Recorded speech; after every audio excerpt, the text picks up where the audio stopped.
Dans le futur, les pains à hamburger du géant McDo seront peut-être réalisés à partir de ce blé.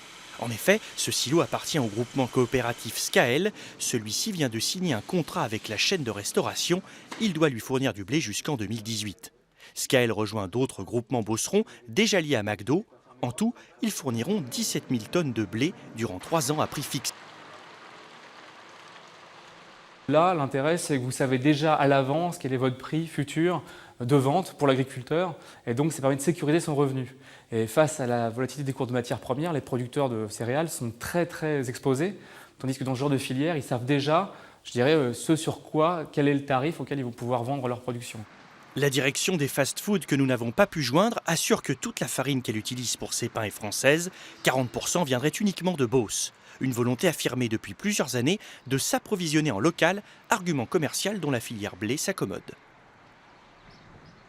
Ils ont beaucoup mis en avant et le rôle qu'ils avaient sur l'emploi et le rôle qu'ils ont auprès des producteurs, que ce soit d'ailleurs les blés ou la viande.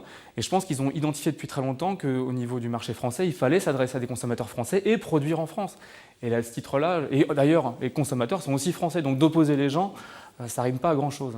Alors que les coopératives bosseronnes ne manquent pas de stock, bien au contraire dans un marché international incertain, cet accord est vu d'un bon œil. Les coopératives espèrent le reconduire au-delà de 2018.